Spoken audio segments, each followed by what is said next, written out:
Okay, welcome back to my channel. My name is Nikita and today we are going to be talking about a very exciting topic.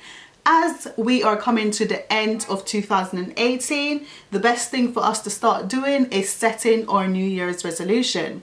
New Year's resolutions is a tradition that we have been carrying on for years and years and years. It's something that is prominent within the Western society. However, Eastern cultures, they seem to do New Year's resolution as well. We need to be looking at what we are doing at the moment and setting goals and targets for ourselves over the next year. However, before I go into setting New Year's resolution, the first thing we need to be asking ourselves is, what is a resolution?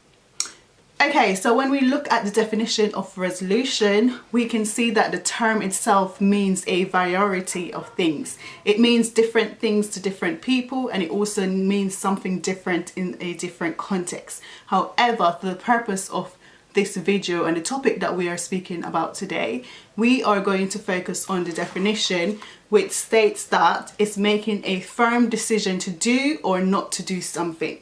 So when we set our New Year's resolution, that's what we are doing. It's either we're going to change something that we already carry out on a day-to-day basis, or we're going to start something new.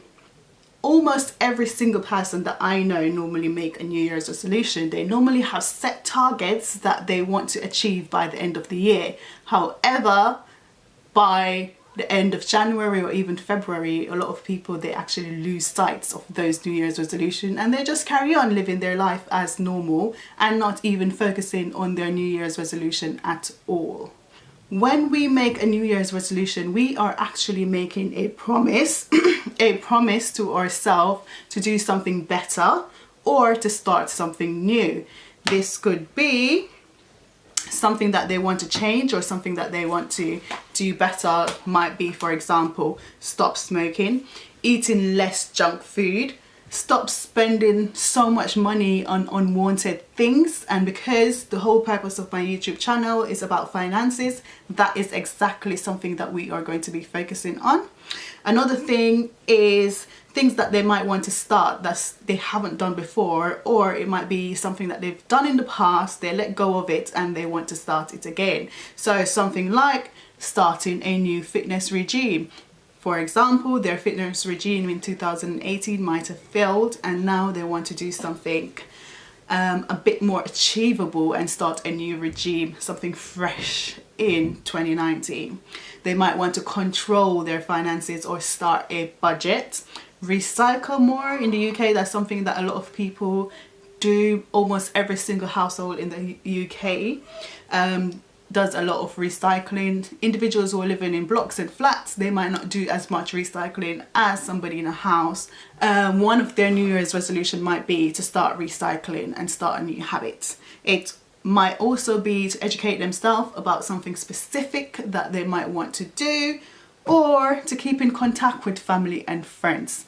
I know for sure that one of my New Year's resolution is to keep in contact with my family and friends, because that is something that I'm literally not good at. If somebody have said something negative to me, it kind of put me off from talking to them again, which is totally shouldn't be the case, but that's just me.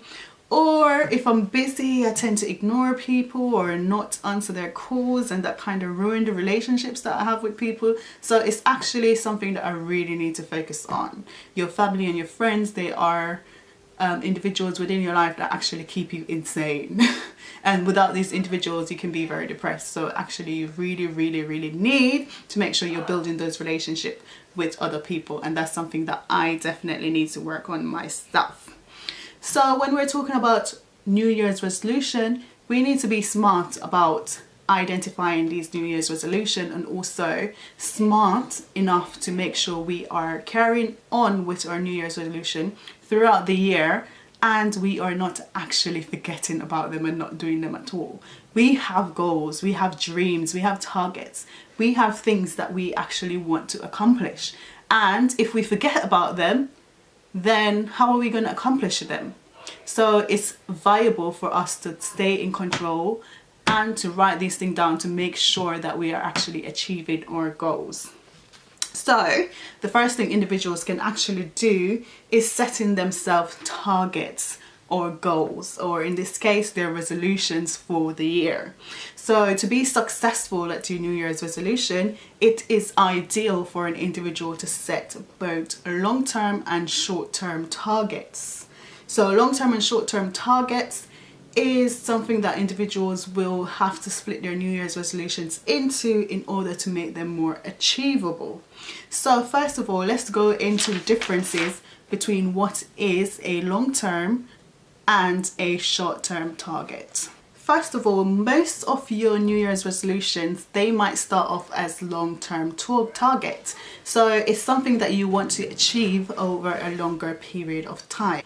So whenever we talk about a short-term target, this is something that is achievable over less than a 6 months period, and it's more achievable. So what you will find is that the majority of your New Year's resolution targets, which are normally long term, will get shortened, and then we will start building step-by-step guidance on how to achieve those exact targets that you have set for yourself. So there are various different steps out there that individuals have used in the past that has enabled them to be successful in achieving their goals and their targets. One of these strategies that I've identified after doing much research is what is known as SMART targets. So SMART targets first surfaced in the journal Management Review in 1981. So this journal was published before I was born, and it is still implemented in various businesses, various plans, healthcare and so on, within countries across the world. So what this is telling us is that SMART targets actually works. And if it works, why do we actually need to start a new plan or using a new way to set new targets? No, let's use what is out there. So when we talk about SMART targets, it's ensuring that individuals are setting specific targets when it comes to their New Year's resolution. So they need to be clear about what it is that they want to do, exactly what they mean. So for example, I want to lose weight. So that is a clear defined target of mine. However, it's not very specific. It's about losing weight, but exactly how much weight do I want to lose by the end of 2019? That is not very clear. So when you're setting your target, you need to be very specific and very clear.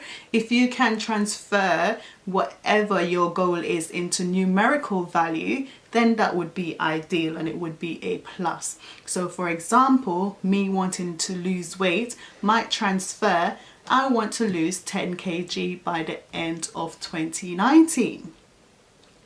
Yeah, so with that goal, I have an exact number that I want. I have a whole year to achieve that goal. That goal would be my long-term goal for 2019, as that goal spans over a 12 months period. However, that specific goal that I've identified can then be broken down into short-term goals. And when you break that down into short-term goals, it makes it much more achievable and you're more likely to be motivated to complete that task. Okay, another thing, so we've done S of the SMART, now the M, it means measurable. So we need to be setting goals that are measurable. How can we measure that we are actually on target in achieving our goals? So for example, with the weight, me losing 10 kg over a 12 months period, how can I actually go about measuring and keeping track of my progress? Easy peasy. I can actually step on a scale and jot down my numbers as I go by, and that's how I can actually measure my target. If you don't want to do that by yourself, or if you believe that your scale is not as accurate as it can be, you could join a slimming club such as Slimming World, or the person working at Well, they themselves will measure you and keep a track of your record to see exactly how you're hitting your targets, or your progress to see how far you are away from your targets. The next thing is achievable. Our targets needs to be achievable. So is it something that we can actually achieve within the specific time frame that we have set for ourselves? That is the questions that we need to be asking.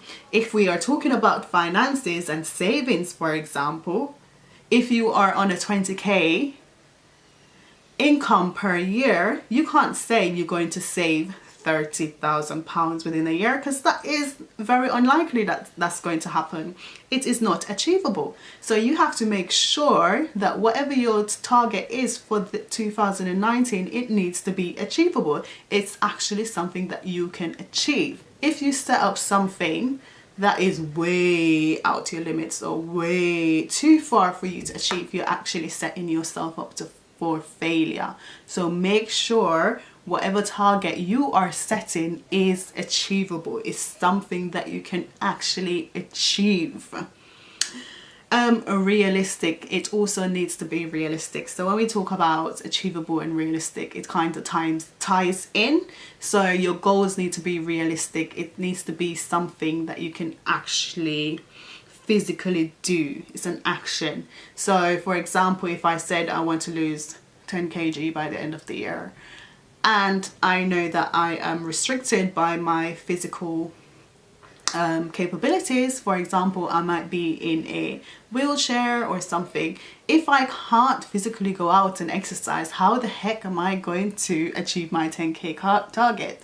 So whatever I am doing, it needs to be realistic. Also, when it comes to finances, if I am not working, how the hell am I going to save 20k? No way. Or if I'm on a tight budget, how the hell am I going to save that? It's never going to happen, and it's going to be very unrealistic. And as I said before, you will be setting yourself up for failure. And that is what we're trying not to do here, because we want 2019 to be the year that we actually achieve our New Year's resolutions.